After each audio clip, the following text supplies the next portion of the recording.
Welcome to another segment of Hardcore Sports. So glad you joined us for another. We got Jamie Hickson in the house from In the Bleachers. What would we do without Jamie and In the Bleachers? He keeps Staten Island afloat. He does a little bit of everything.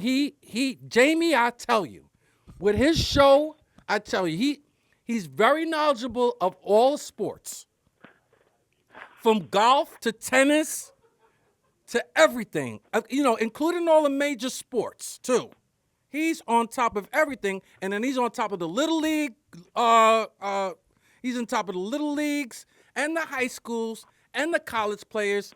Jamie Hickson, I tell you, he's got a wealth of knowledge, and he brings a lot of excitement to sports and brings sports alive for us in the bleachers. And very, very. Shout out to him. Shout out to Eileen Hanlon. Go Eli. There she is. Go Eli. And shout out to our executive producer, Kenneth Paul Graham, Kenneth Paul Studios. He's got a thriving business now. He's become Staten Island's #1 photographer. So if you need any photography done, he's got a studio and all that. You need a portfolio done if you're an actor or a model. Contact Kenneth Paul Studios, and he'll hook you right on up. He's the executive producer of the show. We've got Dan the Man on the line. What's going on, Dan? Yeah, what's up? Yeah, I heard that before we go into this, I heard that there's a horse racing thing today at the Meadowlands. You heard about this? What happened? Is there a big horse race at the Meadowlands today? Uh, I heard something well, on the way. I thought you might have heard about it, huh? I'm into thoroughbred. Oh, that's just harness? Yeah, that's the Hamiltonian. Oh, that's a Hamiltonian. Okay, no doubt. Yeah, it's a all day stakes race. Who's the best? Trotter. Oh, those are trotters. Okay, but yeah, from time to time we do get into this. From time to time, I do lash out at sports radio, a lot. Not a lot. I haven't done it recently, but from time to time I do like to talk about sports radio. I do enjoy sports radio. I do enjoy listening to Stephen A. Smith. Who comes on ESPN Radio, 98.7 KISS. I listen to him. I listen to The Herd. He comes on. Very intellectual guy. I'm intrigued a lot by The Herd. This guy, Colin Cowherd, I think is his name. Colin Cowherd. So if you're interested in finding out more about sports and where I get some of my material from, I'm not copying these guys. This is my own spiel. Believe me, this is my own spiel. But yeah, I listen to Colin Cowherd. I listen to Mike Francesa. He hasn't been on this summer. He must have been on like a week, and then he's been on vacation most of the summer. I think he's only been on like one full week, or maybe, yeah. Mike Francesa I enjoy a lot. If you're into sports, this is hardcore sports. So if you're into sports hardcore and you want to get to the heart of the matter, even though these guys are wrong a lot of the time, and then I also listen to Mike and Mike. Mike and Mike in the morning, they have an intellectual conversation. Mike and Mike in the morning, they have an intellectual conversation. I like the intellectual conversations. And that's what I think that we're trying to develop here. We're not talking a bunch of nonsense. We're talking about stuff that you need to know and what's going on in the world of sports. But yeah, I do enjoy. I want to get it from Dan. I know Dan listens. Actually, Dan is the one who got me involved into listening to sports radio. Dan, who are some of your favorites that you like to listen to? Well, I started listening to sports talk from Art Rush Jr. back in the day when he was on ABC 77 radio. Then, I like Smoother, You know, Steve and Summers. yeah, I used to like the other guy that I forgot what station he's on. Um, what's his name? Bill Daughtry. Bill Daughtry, he's on ESPN Radio. Yeah, Bill Daughtry. Yeah, that's when he was on the fan. He used to Yeah. do updates for MSG back in the days. He used to Mhm. be the update guy in between, like when the Knicks used to go to halftime. Bill Daughtry would come in and recap what went on. So he was like there. I don't know when he left MSG to do the ESPN, but he's no longer. They have a whole different crew over there. But in between games, back in the days, Bill Daughtry used to do the Knick games from as far back as from the early '90s through the '90s. It had to be sometime in the '90s or early 2000s when he left MSG and went to ESPN Radio. I don't know exactly when it was. And he lives right in Jersey. He lives right across the bridge because I ran into him in Dunkin' Donuts. I ran into him at Dunkin' Donuts one morning. I said, "Yo, Bill Daughtry, what's up?" He lives right over here somewhere, like in Linden or Roselle or one of those places. He lives right over And there somewhere, right across the Goethals Bridge. So he's a nice guy. Who yeah, else? I listen to Stephen A. Smith. One note about Stephen A. Smith is that it surprised me that he's allowed to say what he want to say, or he don't have to be politically correct. Because like when he's on talking about certain issues of certain ball players, he brings something to the table that a lot of the sport fans, especially in urban areas, can relate to, because in the mainstream they have no idea what's going on, and Stephen A. Smith brings that perspective. I think he's like the only one that really does that. That's why I like to listen to him. Yeah, Stephen A. Smith. Stephen A. Smith is a unusual. I don't want to say unusual because I don't. That's taking a little bit away from. He's unique because he'll give you some sports, but he gives it to you like in a comedic. It's kind of different than the way these other guys present it, and it's very unique.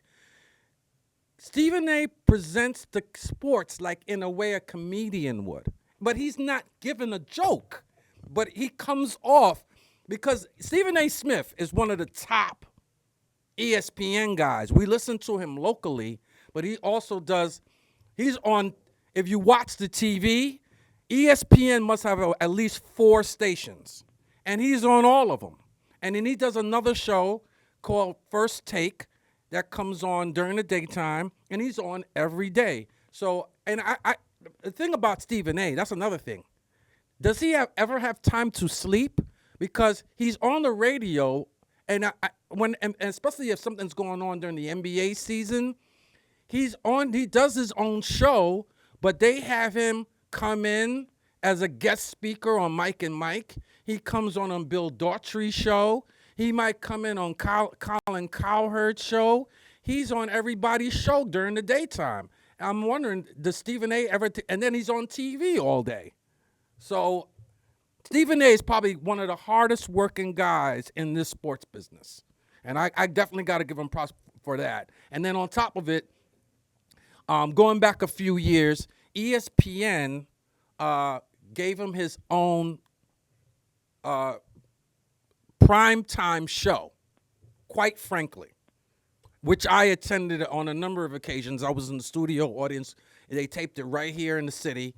Quite frankly, it was more. It was he had it as like a Arsenio Hall type of format, where he would give a little spiel in the beginning, interview some artists, and it was great because that's the only show that I ever went to and sat in the audience, and they fed you. They fed you when you got there. They had a spread of food every time.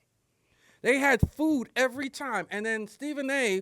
would come out before and after. He would come and meet and talk with you. And if you had any questions for him, you could ask them right there. He He is the way he is on the radio. That's the way he is, and there's no what you seeing on TV and listening to the radio. You're getting the real Stephen A. Smith.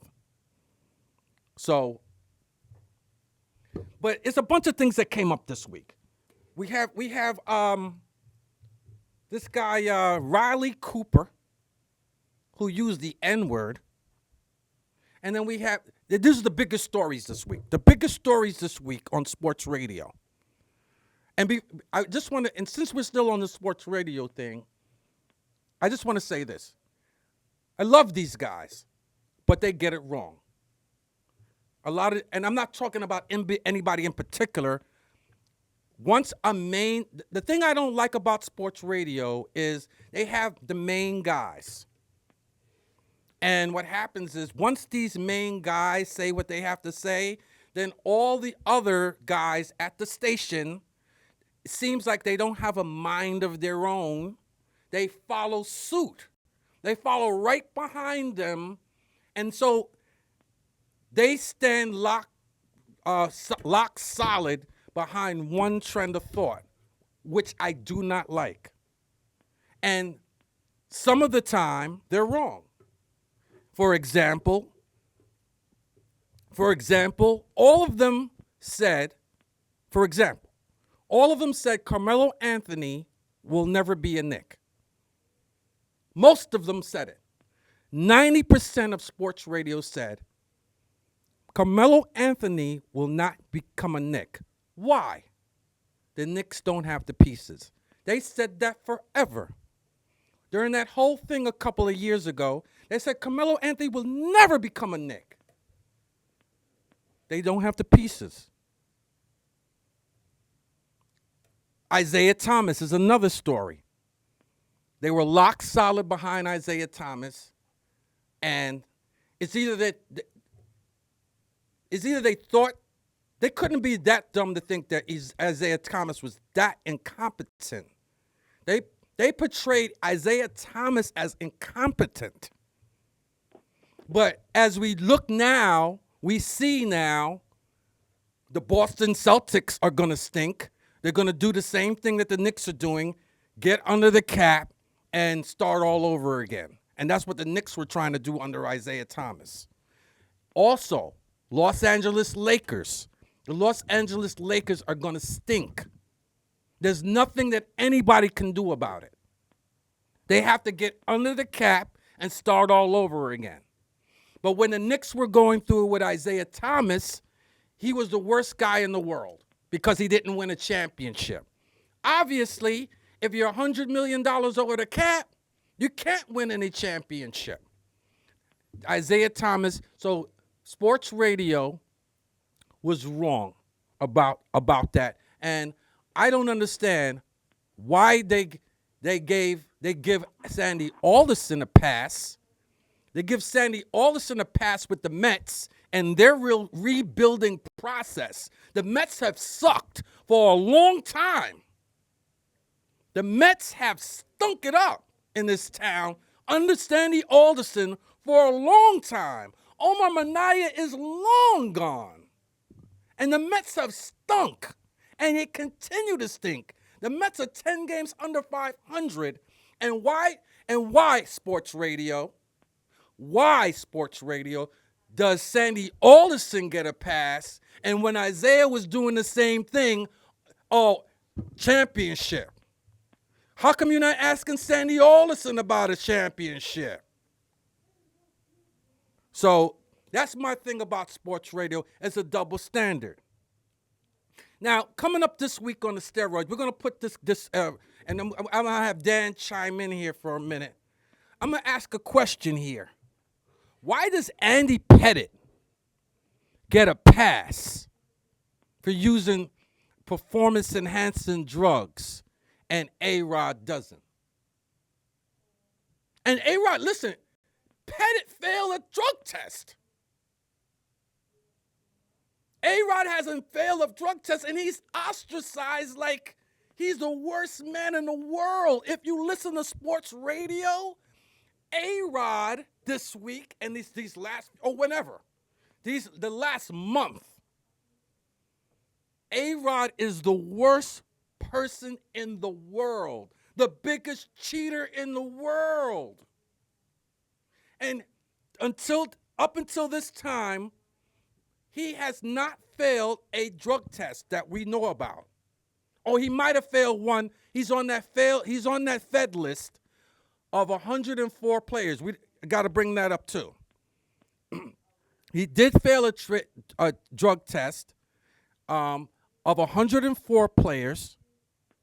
He was one of the 104 players that name was leaked.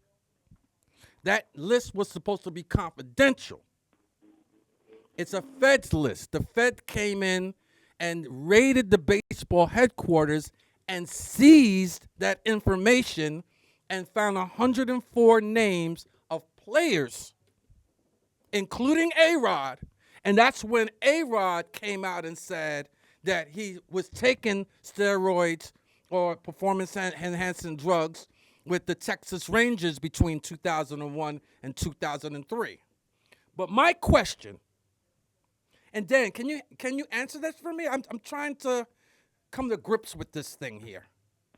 Why does P.E.D get a pass on the performance-enhancing drugs and A-Rod doesn't? Because I can answer that. Because from what I have read in with this, especially this Biogenesis case, is that A-Rod, he recruited other. From what I've read today, he recruited other baseball players to come to this clinic and get the performance-enhancing drugs. Number two, a lot of people have said this, that he was still on this type of stuff. Like you said, he never failed a drug test, but they have receipts of him going in there and purchasing performance-enhancing drugs. So they really investigated A-Rod to the T. The reason why they're going after A-Rod is, look at his numbers. He's one of the all-time greats of Major League Baseball. Same thing with Barry Bonds. Pettit, he's cool. He's had a great career with the Yankees and won a few World Series, but, he's not like the best pitcher, like, say, a Roger Clemens. So he gets a pass because he's above average. He's not a superstar. So he gets a pass.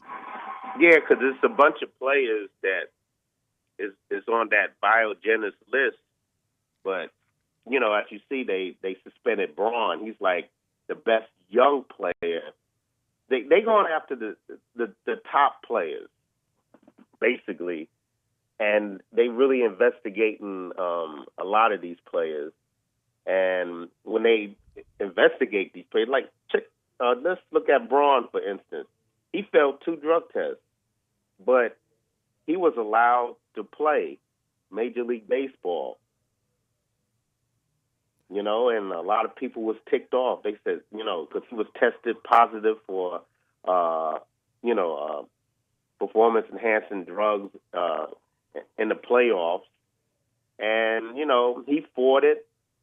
And believe it or not, he got his lawyers together, and he won. He was the first one not to be suspended. I mean, he got over. But then he failed another drug test, and then they found out that he was purchasing, performance-enhancing drugs from the Biogenesis place down in Miami. That's what's going on, and there's a lot of stuff they have pulled up on A-Rod. I mean, I was reading this morning, and I'm saying, wow, because I was trying to figure out why they're going to suspend A-Rod, ban him from baseball. Now I see why. He's been going at it for years, A-Rod, and they finally did it. They finally investigated him. I mean, you'll hear more of this once all the information comes out, but that's why A-Rod is over, in my opinion, because he's lied so much. Yeah, my thing is, though, and they're talking about banning A-Rod forever. That's what's on the table. They're talking about banning A-Rod for the rest of his career. They're banning him for life, like they did Pete Rose because of this stuff. And my thing is this: I don't understand how you can do that to A-Rod when you know that there's 103 other names on the list. There are 103 other players who've tested positive. Yeah, I agree with you, Mike. And they're out there. They know it. And baseball knows it. And the players know it because they were informed that their name was on the list. And they're coming down hard on A-Rod. It seems like not fair. Well, That you know what? you have P.E.D who's playing, who's tested positive.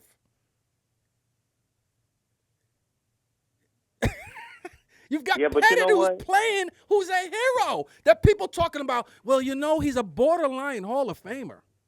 You have a conversation with these guys you hear these guys on the radio. Well, P.E.D is a borderline. I might not put him in the Hall, but you could make an argument that you could put P.E.D in the Hall of Fame. He's tested positive, for God's sakes. But you know what, Mike? I'm in agreement with a lot of fans. A lot of fans said they're not going to really support baseball fullest until those 100 some odd names come out. Because a lot of fans said it's not fair that you got a handful of people that they went after, like Manny Ramirez. They went after Big Papi. Okay, cool. He used it. But give us the other names of these ball players. Come clean, Major League Baseball, because you know what? Major League Baseball, in my opinion, they are at fault. They allowed this to happen because when they had that strike in '94, they needed to get the baseball back as a spectator sport, and a lot of people was ticked off. So they had these dudes playing with steroids, like Mark McGwire, Sammy Sosa. You had, Brady Anderson hitting 51 home runs as a leadoff batter for Baltimore. It was crazy. And a lot of people got into Major League Baseball because they said, wow, these guys look like WWF or WWE wrestlers hitting home runs. This is great. So Major League Baseball is at fault. We as fans went for it hook, line, and sinker. And now look at the results. Now they blaming the players. I blame Bud Selig. I blame everybody who was at the top in Major League Baseball because they allowed this to happen. They blew it up. The players took it, yeah, but these people are criminal that run Major League Baseball. That's the only thing I can say. Yeah, they turned a blind eye. They turned a blind eye to it. They knew what was going on even before we did. There's some players that I've heard say that their performance-enhancing drugs was in the sport since the 70s. Steroids, believe it or not, was banned from the Olympics in 1956. So if steroids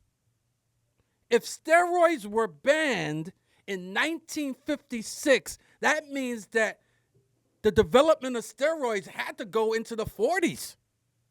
If they banned it in 1956, check it online. Steroids were banned from the Olympics, but were not banned in sports until the 90s.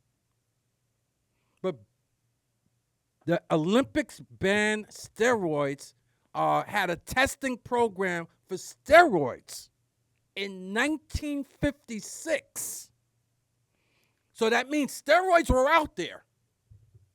It's just that we live in an information society. It was a different society back then in the 70s. We didn't have as much knowledge and information as we have today. But I've heard different baseball players I've heard on different occasions, various baseball said that steroids were in baseball since the 70s, which makes you scratch your head. They do not want to deal with this stuff at all. It's hurting the sport. And then now they've got Braun. He was the upcoming player of the year. Who's next now? Is Chris Davis now under suspicion since he's hit 40 homers already? Is he under suspicion? Is everybody now who plays well under suspicion? Dan, do you think Chris Davis is under suspicion for steroids? Everybody is. I remember, what was it, about 3 years ago?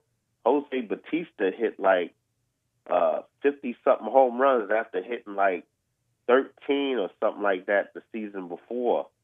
And he was under suspicion. They tested him many times, but they couldn't find anything. So everybody's under suspicion. Even Miguel Cabrera is under suspicion. Anybody, But which is how can you have a sport?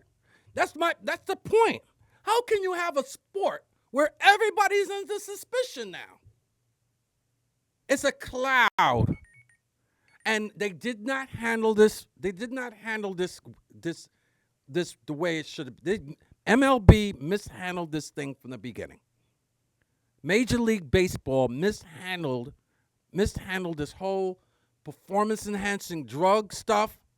They mishandled it. They turned a blind eye to it. They act like it wasn't happening. It was in the sport for 20 years. I don't remember when Canseco released that book. But when Canseco came out with a book, I don't know what year it was. It had to be either late 90s or early 2000s. But Canseco released the book, and in his book, he said that 70% of the players were using. So if that's the case, then it was widely used. Yeah, because look at the numbers at the time he wrote the book. Seemed like everybody was hitting 40 home runs, knocking in 120 runs, batting 340. Some ridiculous. It seemed like everybody was doing it. Now look at the numbers today in Major League Baseball. They don't even come near the numbers from like the late 90s and early 2000s. You're absolutely right. The numbers have come down. The home runs have come down. The numbers have come down. But it's this whole performance enhancing drug thing. It doesn't end. I will say this: they can do what they want because the decision is going to come down. They're saying it's going to come down on Monday. The decision on A-Rod is going to come down Monday. It doesn't end with A-Rod, folks. It does not end with A-Rod. You still have on that same list that A-Rod was on, there's 103 other names. And your guess is as good as mine. I don't want to put any names out there. I don't want to tarnish anybody's name. But it could be anybody. It could be any of your heroes that's on that list. And how can? And Major League Baseball, they're pumping their chest and flexing their muscles. They're pumping their chest and flexing their muscles, saying, we got him. We got Braun, and we got A-Rod. You got two people. There's 103 players on the list that you're protecting. Why? Why are you protecting the 103? The more people that we know that have taken it, the easier it's going to be for the sport to heal from But you know this what? cloud. I was reading something also, or hearing something, that the reason why they don't want to list those 100 names, you got some names of, there may be some Hall of Famers on that list. So what? If they got Hall of Famers on the list, it's even better. So there's no reason to prevent. They're trying to prevent Bonds and Clemens from getting in. Well, this Hall of Famers that's in the Hall of Fame, even Jose Canseco said that. This guy's in the Hall of Fame that was voted in that have used it in their career that he know of. Yeah, I know that's something that came up, but he don't want to say. But yeah, he don't want to say. Yeah, but that's why I think it's on the list. Because you bring out the list, you're gonna be like, wait a minute, y'all say so and so can't be a Hall of Famer, but that person's on the list, and he's in the Hall of Fame. We've run out of time. We got 20 seconds left. We didn't even get a chance to talk about the N-word. We're going to have to pick that up next time. But, yeah, thanks to Dan the Man. Thanks for Jamie Hickson for stepping in. We got Kenny Graham and Eileen Hanlon over there. Next week, we're going to take off. Will be a week off for us. We'll see you in 2 weeks, all right? Peace.